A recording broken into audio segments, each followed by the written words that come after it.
के रुझानों के मुताबिक अग्रिम बधाई दे दी गई। प्रधानमंत्री इंडिया गठबंधन के होने वाले प्रधानमंत्री अग्रिम बधाई। देखिए, प्रधानमंत्री नरेंद्र मोदी चुनाव के दौरान बार बार यही कह रहे थे कि अगर INDIA गठबंधन को आप जिताते हैं तो वहां पर कौन होगा प्रधानमंत्री, इसकी लड़ाई हो जाएगी। और ये पहले से ही मेनका और यहाँ देखिए, फिलहाल INDIA गठबंधन सरकार बनाता हुआ नहीं दिख रहा है, लेकिन प्रधानमंत्री अग्रिम प्रधानमंत्री होने की बधाई अखिलेश यादव को जरूर दी जा रही है। पोस्टर्स लगा दिए गए हैं और ये पहले से ही क्लियर था कि अगर थोड़ा भी हम कह सकते हैं कि यहाँ पर फायदा मिलता हुआ या फिर यहाँ पर एक अच्छी कंडीशन में इंडिया गठबंधन दिखता है तो ये लड़ाई जरूर होगी कि पीएम फेस कौन होगा, पीएम कैंडिडेट कौन मानकर चल रही है। और इसी बीच एक बड़ी खबर बीकानेर से, जहां पर अर्जुन मेघवाल जीत गए हैं। दौसा से कांग्रेस प्रत्याशी जीते, बीकानेर से अर्जुन मेघवाल जीत गए हैं और दौसा से मुरारी लाल मीणा जीत गए हैं। ये बड़ी खबर इस वक्त हम आपको बता रहे हैं रुझानों के बीच।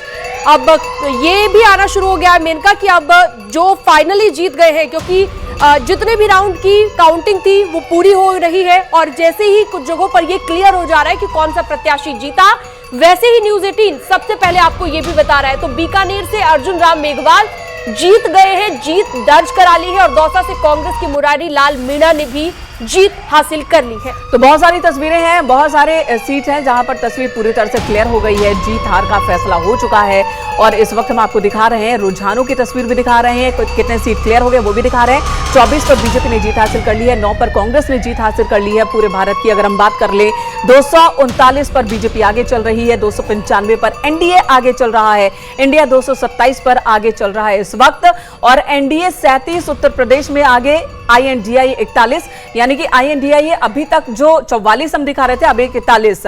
दीपक रंजन इस वक्त हमारे साथ मौजूद है। दीपक रंजन जी का रुख कर लेते हैं। दीपक रंजन जी, जो ये आंकड़े आ रहे हैं, जो रुझान की तस्वीर आप इस वक्त देख रहे हैं और क्या कहेंगे आप, आपका रिएक्शन क्या होगा पहला? देखिए, जो रुझान आ रहा है उसमें इंडिया गठबंधन जो है हर सीटों पे बड़ी मजबूती के साथ लड़ता हुआ दिख रहा है और खासतौर से देखिए उत्तर प्रदेश, क्योंकि केंद्र की सत्ता का रास्ता जो है उत्तर प्रदेश से होकर के जाता है और हमने उत्तर प्रदेश में एनडीए के रथ को अगर किसी ने रोकने का काम किया यहाँ पर तो समाजवादी पार्टी और कांग्रेस पार्टी ने। लेकिन ये थोड़ी जल्दी नहीं हो गई कि वहां पर अखिलेश यादव को अग्रिम बधाई दे दी गई, भविष्य के प्रधानमंत्री इंडिया गठबंधन के बधाई दे दी गई, थोड़ी जल्दी नहीं हो गई? देखिए, ये अपने कार्यकर्ता की भावना है, कार्यकर्ता ने अपनी भावना व्यक्त की, इसका मतलब ये नहीं है कि अभी तो देखिए अगर इंडिया गठबंधन की कहीं से संख्या बल आती है और कहीं सरकार बनती दिखती है तो निश्चित रूप से जो है इसे पार्लियामेंट्री बोर्ड की बैठक होगी, आपस में तय होगा पार्टीज की। लेकिन देखिए, भले ही समाजवादी पार्टी की उत्तर प्रदेश में स्थिति बेहतर हो दीपक जी, लेकिन देश में सरकार बनाती तो सपा नजर नहीं आ रही है। ऐसे में बहुत जल्दी अगर आप ऐसे पोस्टर लगा देते हैं, आप कह रहे हैं कि एक कार्यकर्ता की भावना है, लेकिन इस भावना से ठेस भी पहुंच सकती है और आपका बना बनाया खेल बिगड़ भी सकता है, ऐसा नहीं लगता आपको? अब क्या ये कहीं काउंटिंग को प्रभावित कर देगा? ये जो काउंटिंग चल रही है उसको कहीं काउंटिंग को नहीं करेगा, लेकिन आपके सहयोगी दलों को तो निराश कर सकता है, उनके बीच तो थोड़ी सी खलल डाल सकता है।